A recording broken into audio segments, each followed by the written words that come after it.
इंकलाब इंकलाब, नफरत नहीं रोजगार चाहिए, नफरत नहीं रोजगार चाहिए।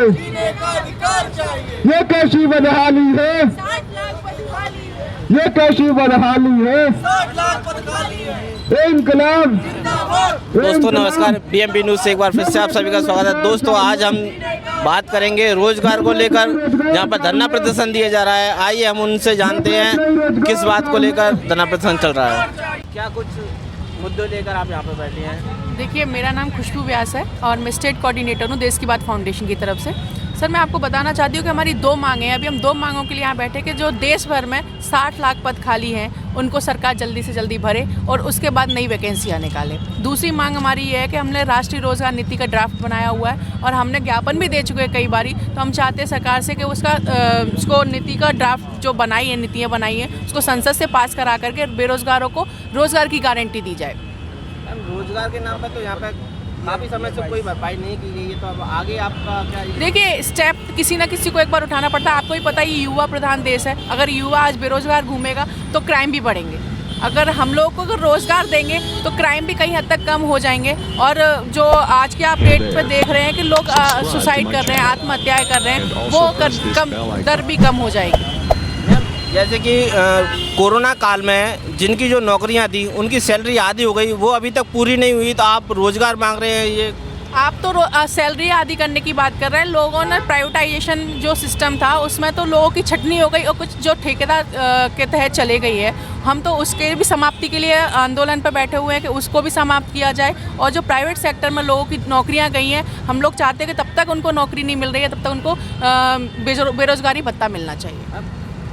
सरकार से आप एक मांग मेरी तरफ से भी आप रख सकते हैं, क्योंकि सरकार में जैसे डबरा में जो डबरा मिल थी वहाँ पर हटा करके एक बड़ा मंदिर बनाया जा रहा है, तो मंदिर से क्या रोजगार मिलेगा? क्या मिल को दोबारा चालू नहीं करना चाहिए था?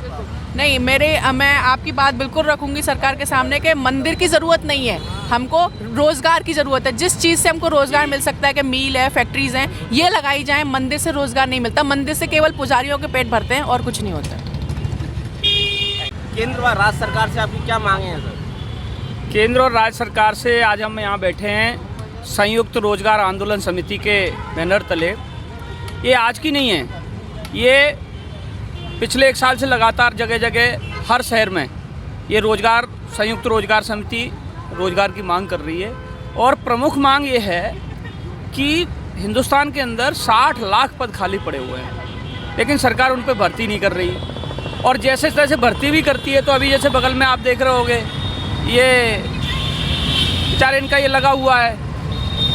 शिक्षा विभाग में ना अस्थायी नौकरी देने लगे हैं, नगर निगम में अस्थायी नौकरी देने लगे।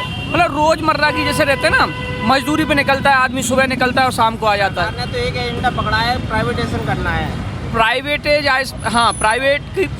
ये कर रहे हैं लगातार। जब प्राइवेटाइजेशन हो जाएगा तो नौकरियां बचेंगी। सरकारी नौकरी के लिए लोग व्यक्ति तैयारी करते हैं ना कि प्राइवेट नौकरी के लिए। सरकारी बिल्कुल। तो फिर व्यक्ति जब प्राइवेट ही नौकरी होंगी तो व्यक्ति किस चीज़ की तैयारी करेगा? कौन सी मांगे? मैं तो भैया एक चीज़ कहना चाहता हूँ कि मोदी तेरे राज में देखी उल्टी रीत, और अनपढ़ नेता मौज करें और पढ़े लिखे युवा मांग रहे भीख। भैया ये हालत हो गई है कि पढ़ा लिखा आदमी MA BA और टेक्निकल डिग्री करे। अब जैसे कोई माता पिता अपने बच्चे को पढ़ाते हैं, बेचारा किसी को है ना BE करा दिया, BTech करा दिया, लड़के डिग्रियां लेके जगह जगह घूम रहे हैं। सरकार की वैकेंसी निकाल नहीं रही, सरकार नौकरी मिल नहीं रही, ऊपर से निजीकरण करते जा रहे हैं। निजीकरण से क्या होगा, एक टाइम ऐसा आएगा कि सरकार के पास लोग आवेदन करेंगे, सरकार कहेगी हमारे पास तो डिपार्टमेंट ही नहीं है, नौकरी कैसे देंगे?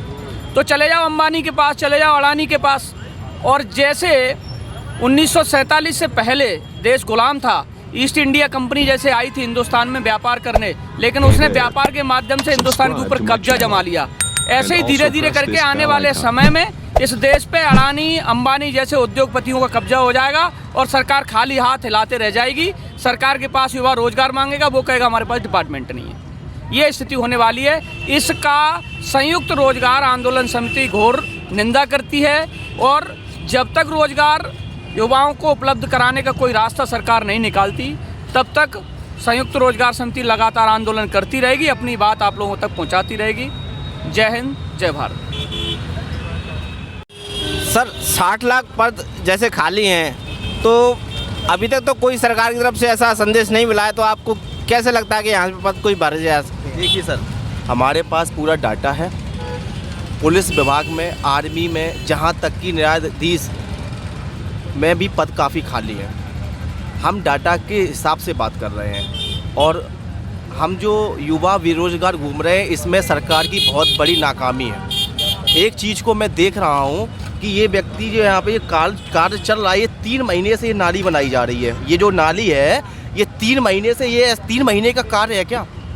ये पैसा कोई, अभी हाल ही में गृह मंत्री जी आए थे, उनके आने जाने में करोड़ों अरबों रुपए खर्च हो गया। क्या वो युवाओं के बेरोजगारी में नहीं लगाया जा सकता था? या युवाओं को बेरोजगार भत्ता दिया जाना चाहिए और जहाँ कुछ दे भी रहे हैं उसको बढ़ोतरी होनी चाहिए। युवाओं के बारे में सरकार कुछ नहीं समझ रही है। जब चुनाव आ जाते हैं तो युवाओं को बड़े बड़े सपने दिखाए जाते हैं, पढ़ लिख के हम आपको ये डिग्रियां देंगे, ये करेंगे, वो करेंगे, लेकिन हम ये भाजपा सरकार, हमारे जो मामा कहने वाले शिवराज जी, हम उनसे अगर वो कहते हैं कि आप हमारे मामा हैं, हम भांजे हैं, तो भांजों के लिए कुछ करना चाहिए आपको। भांजे आपके बेरोजगार घूम रहे हैं मामा, आप सत्ता की कुर्सी पर बैठे हुए इस चीज़ को, यहाँ पे मर्डर हो रहा है सर यहाँ में एक मर्डर हो गया एक पार्षद का। तो ये गुंडागर्दी है भाजपा की, ये गुंडागर्दी है और पुलिस प्रशासन इसमें पूरा सहयोग करता है। तो सबसे नाकामी है। हम युवा आने वाले समय में 2024 में ये चीज़ दिखा देंगे कि हम अगर सरकार बनाने जानते हैं तो सरकार पलटना भी जानते हैं। युवा शक्ति, अगर रोजगार नहीं दिया गया तो ये आंदोलन बहुत बड़ा होगा और ये आंदोलन भोपाल तक, CM हाउस तक जाएगा। जय हिंद, जय भारत।